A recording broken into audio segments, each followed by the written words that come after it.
네, 같이 말씀을 나누겠습니다. 오늘은 성탄절입니다. 인사는 다 했으니까요. 성탄절 기다리셨나요? 네. 어, 오랫동안 교회를 다니셨던 분들에게는 성탄절에 대한 아주 특별한 기억이 있으실 겁니다. 저는 중고등학교 시절에 그렇게 성탄절이 기다려졌어요. 정확하게 말씀드리면 크리스마스 성탄절보다도 그 전날 크리스마스 이브가 더 기다려졌어요. 어, 그 시절 지내신 분들은 이제 아시겠습니다만은 이게 그게 참 기다려졌던 이유가 재밌었거든요. 그죠? 성탄 선물도 주고받았어요. 그러니까 중학교, 고등학교 시절에 그 선물 교환 이런 게 있거든요. 그거 하면은 나는 무슨 선물을 해야 하는지, 또 나는 무슨 선물을 받을지, 뭐 그거 기대도 했고요. 새벽송, 지금은 새벽송을 못 돌지만 그때는 새벽송 돌았어요. 그러면 밤새서 친구들하고 이야기하고 그리고 이렇게 다니는 그 자체가 참 좋았어요. 성탄 카드도 주고받았죠. 그래서 막 자기가 마음에 드는 이성에게 막 편지도 쓰고 막 이렇게 하는 그 시간으로 삼았습니다. 낭만이 있었던 것 같아요. 낭만이. 어, 그리고 그런 거 주고받으면 마음이 또 설렜던 것 같습니다. 그런데 요즘은 그게 다 점차적으로 사라졌어요. 이 아날로그적 감성이 사라진 크리스마스가 되어 버렸습니다. 그렇다 보니까 이 크리스마스에 대한 설렘이 사실은 많이 사라졌죠. 어 그러나 그런 설렘이 사라졌다고 해서 크리스마스가 또 아닌 것은 아닙니다. 아기 예수의 탄생을 마음 깊이 축하하는 날이에요. 저도 오랜만에 성가대에 서서 찬양을 부르라고 해서 그냥 억지로 한 건 아니고요. 사실은 우리 목사님들하고 우리 전사님하고 세 명이만 같이 하자고 그랬는데 나를 거기에 껴넣었더라고요. 그래서 하긴 했는데 하고 보니까 또 좋았어요. 감사했어요. 여러분도 내년에는 좀 다들 많이 좀 참석했으면 좋겠습니다.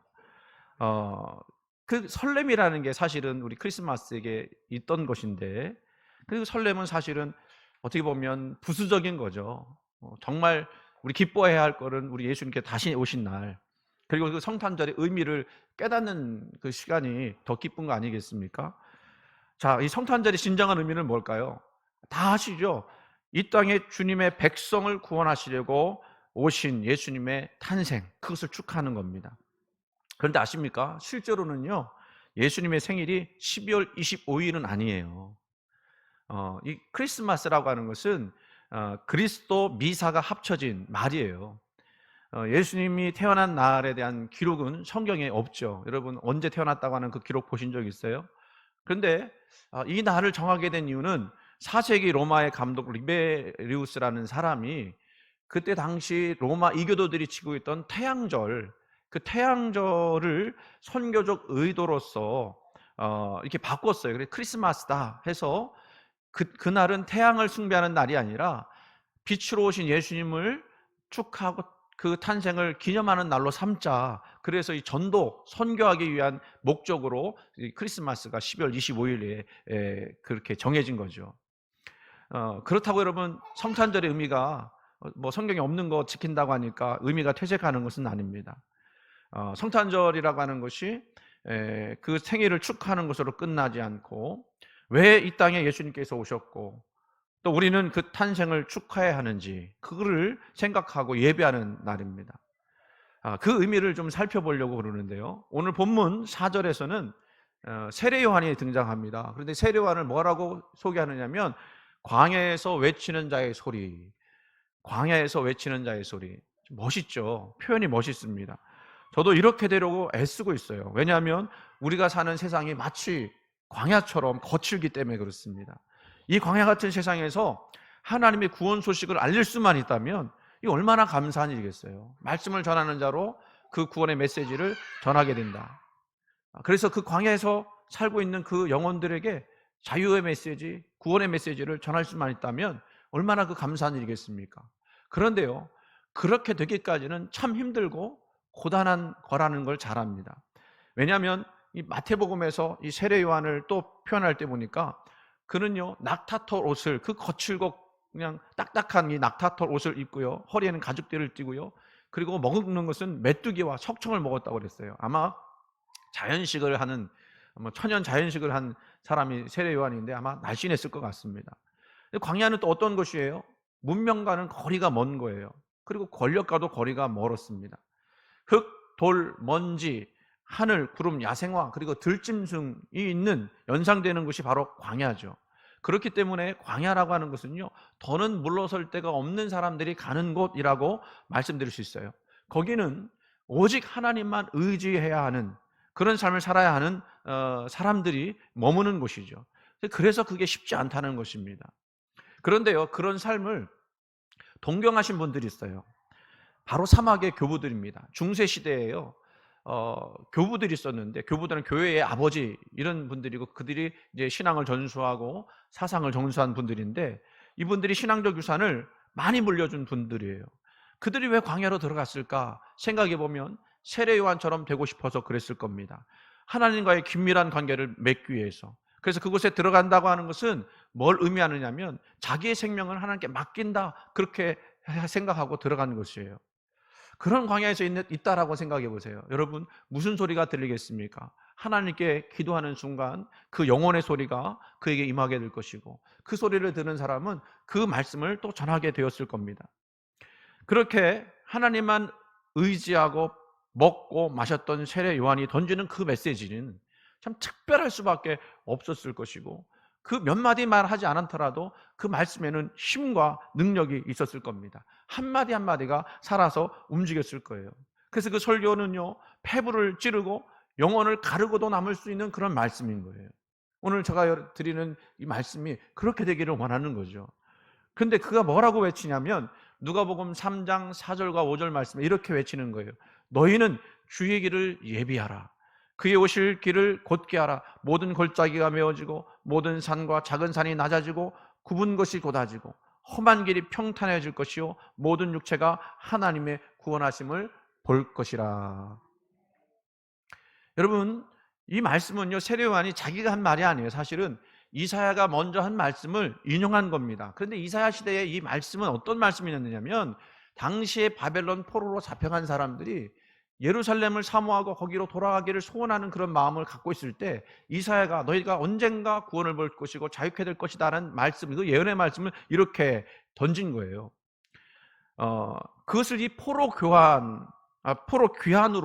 귀환으로 이렇게 멋지게 표현한 것이 오늘 이 본문의 말씀인데, 마치 왕의 행차처럼 그들이 비록 갈 때는 포로로 잡혀갔지만 돌아올 때는 왕이 귀환하는 것처럼 그렇게 묘사를 했습니다. 그래서 이 바벨론의 포로로 잡혀간 사람들이 긴 행렬을 이루어서 예루살렘으로 돌아가는 거였어요. 그런데 그 길을 갈 때에 이 왕의 길은 사실은 없습니다. 그 길을 내야 해요. 근데 그 길을 내야 한다는 표현을 어떻게 표현했느냐면, 모든 골짜기가 메어지고 모든 산과 작은 산이 낮아지고 굽은 것이 곧아지고 험한 길이 평탄해질 것이고, 그 다음에 중요한 것이 모든 육체가 하나님의 구원하심을 보리라 그랬어요. 그러니까 가기가 힘든 그런 모든 골짜기, 높은 산, 작은 산, 그리고 어떤 그 길들이 다 평탄하게 될 거라는 거예요. 고속도로가 쫙 뚫릴 거라는 겁니다. 그리고 그 길을 걸어가게 될 거라는 거예요. 할렐루야. 이 바벨론 포로로 잡혀간 사람들이 이사야의 선지자의 말씀을 기억하고 그 말씀을 되뇌일 때 얼마나 감격스럽겠습니까? 곧 그날이 올 거라고 기대했습니다. 정말로 골짜기가 메어지고 높은 산, 작은 언덕이 고르게 되어지기를 소원했습니다. 그런데 이건 사실은 비유죠. 그렇게 되어질 거라고 하는 것은 눈으로 볼 때 그렇게 되어진다는 것이 아니라 하나님이 영적으로 그 고든 길을 내실 거라는 겁니다. 그 구원의 길을 내실 거라는 거예요. 그 의미는 뭐였느냐면, 그 바벨론이라고 하는 그 세계 질서를 붙잡고 있는 그 세상 권력을 하나님이 허문다라는 뜻이에요. 그래서 그 힘을 허물고 하나님의 능력과 권세로서 그 백성을 구원하실 거라는 겁니다. 이 말씀을 들은 백성들이 얼마나 그날을 기다렸겠습니까?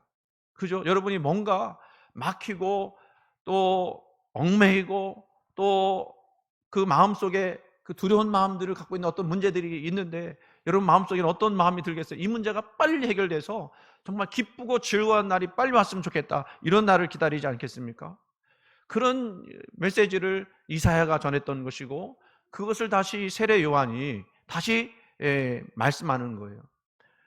그때 당시에도 바벨론과 같은 권력이 있었죠. 바로 로마 제국의 막강한 힘이 그 백성들을 다스리고 있었습니다.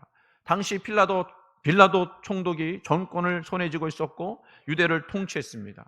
로마의 요구에 순순히 따르면 생존을 보장하지만 거기에 조금이라도 거스르면 잔혹하게 제압당해야 하는 그런 시대였습니다. 어둠의 시절이었죠.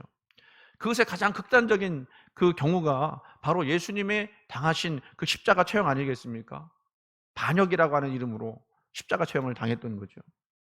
세례 요한은 지금 이 세상이 정말로 완전히 새로워져야 할 그런 때가 되었다라고 생각해서 이 이사야의 예언을 인용했던 것이죠. 근데 이 누가는 이 말씀을 또다시 소개하면서 어떤 마음으로 이 말씀을 소개했느냐? 그 구원을 이루는 분이 누구냐? 우리의 그 구원의 길을 내실 분이 누구냐? 바로 이 땅에 어린 아기로 오신 예수님이 바로 그 구원이라고 말씀드렸어요. 그래서 말씀 끝에 모든 육체가 하나님의 구원하심을 보리라 라고 선포하게 된 것입니다. 그런데 여러분, 이렇게 말씀을 드릴 때 여러분에게 이 말씀이 감동이 되고 또 기대가 되고 있습니까? 그런 말씀입니까? 이사야 때나 그리고 예수님의 때, 그리고 지금 2000년이 지난 지금 우리가 사는 세상에 모든 골짜기가 메워지고 산이 낮아지고 굽은 길이 곧아지고 험한 길이 평탄하게 되어지는 그런 정의로운 세상이 되었습니까? 지금이나 그때나 어떻게 보면 모양은 좀 다르겠지만 사람들이 살아가는 모습들이 굉장히 거칠고 힘들고 고통스러운 모습들이 그대로입니다. 여전히 높은 산은 그대로 있어요. 굽은 길은 곧아지지 않았습니다. 험한 길이요 평탄해지지 않는 것 같아요. 이렇게 이 세상이 달라진 것이 없는데도 불구하고 우리는 예수님을 하나님의 구원이라고 말할 수 있을까요? 이 성탄절을 맞이해서 여러분 마음속에 오늘 성탄절 주님께서 이 땅에 오셨다라고 하는 그 의미가 여러분에게 어떻게 다가오고 있는지 한번 생각해 보자는 거예요. 여러분의 삶을 한번 되돌아봐도 그렇지 않습니까? 그 신앙과 믿음 그리고 그 교회의 유익이 내 삶 속에서 드러나지 않습니다. 예수님의 구원 성탄절이 다가왔는데도 설렘이라고 하는 것은커녕 감격스러운 마음도 사실은 별로 없습니다. 오히려 성탄절에는 예수님보다 세상에 더 재미난 것들이 얼마나 많은지 모릅니다. 오히려 예수를 믿으니까요, 이 시간 밖에 나가서 놀아도 되는데 놀지 못하고 와서 예배를 드려야 하는 손해를 지금 보고 있습니다. 자기 기쁨, 자기 소망, 이거를 완전히 내려놔야만 우리가 예배를 드릴 수가 있는 거죠. 다른 사람들이 가는 그 좋은 길, 넓은 길로 우리는 가지 못하고 그 길에서는 발을 빼서 좁은 문, 좁은 길로 가야만 하는 우리들의 모습입니다. 그래서 그게 쉽지가 않다는 거예요. 그러면 여러분, 별로 달라진 게 없는 그때나 지금의 우리의 모습들을 보면서 이 모든 육체가 하나님의 구원을 보리라 했던 말씀은 폐기해야만 하는 걸까요? 아닙니다. 구원은 어떤 의미를 가지고 있느냐면요, 모든 인간은 구원받아야 할 처지에 있다는 것을 전제하고 있어요. 이사야 시대에서도 구원이 필요했습니다. 그때는 바벨론이라고 하는 그 강력한 제국에서 해방되어 조국으로 돌아오는 것이 그들에게는 구원이었어요. 세례 요한 때도 마찬가지였을 겁니다. 세례 요한 마음속에는요, 그 구원이라고 하는 것이 로마에서 해방되어지는 정치적 해방이었을지도 모릅니다.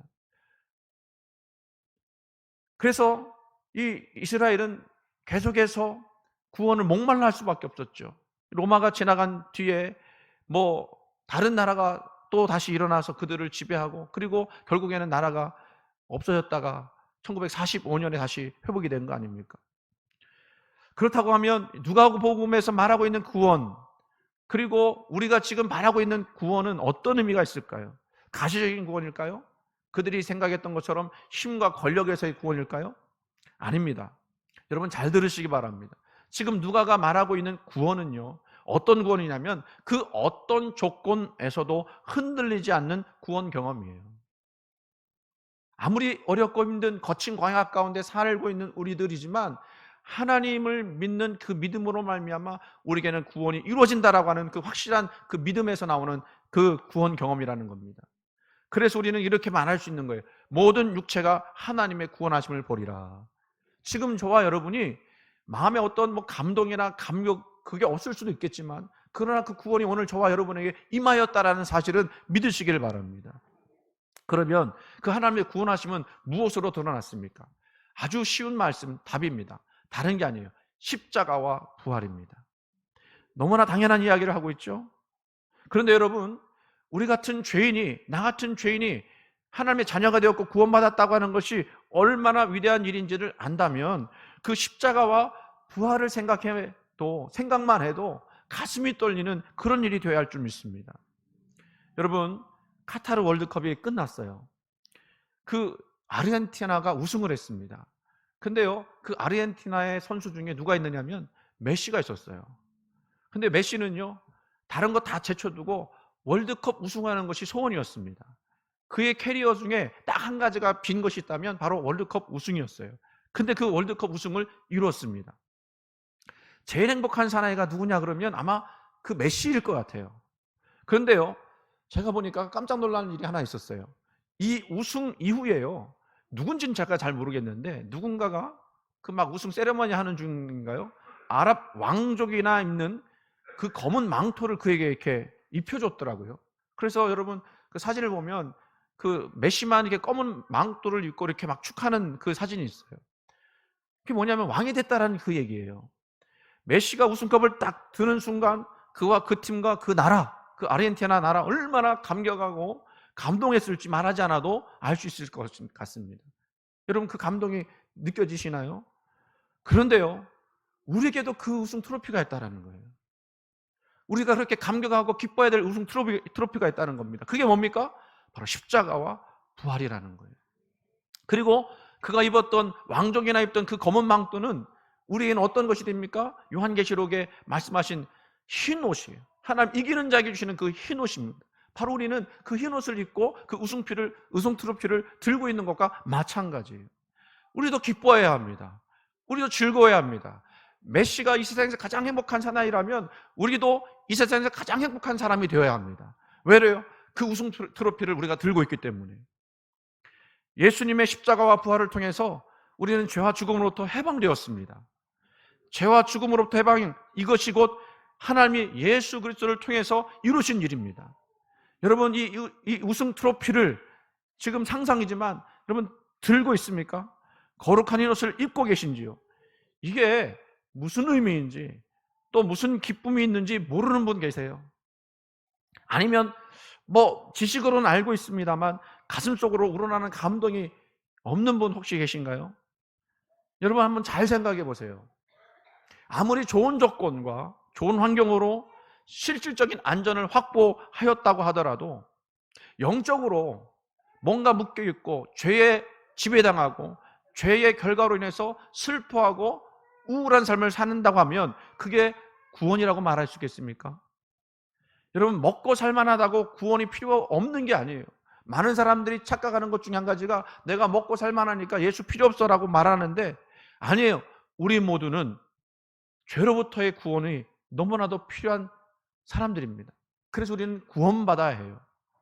그러면 그 죄는 뭡니까? 다른 게 아니에요. 자기 자신이 스스로를 완성하려고 하는, 우리가 이 창세기 3장 말씀처럼 생각한다면 스스로 하나님이 되려고 하는 욕구가 바로 죄예요. 우리 안에는 이 죄가 얼마나 많은지 모릅니다. 내 인생을 내 마음대로, 내가 좋아하는 대로, 내가 원하는 대로 막 살고 싶은 그 쾌락을, 그 즐거움을 누리고 싶은 마음이 얼마나 많이 있습니까? 그런데 그 죄의 욕망이 결국은 그 죄의 결과로 우리에게 뭘 갖다 주는 거예요? 영적인 죽음을 갖다 주는 건데 그 영적인 죽음은 다른 게 아니고 하나님과의 관계 단절입니다.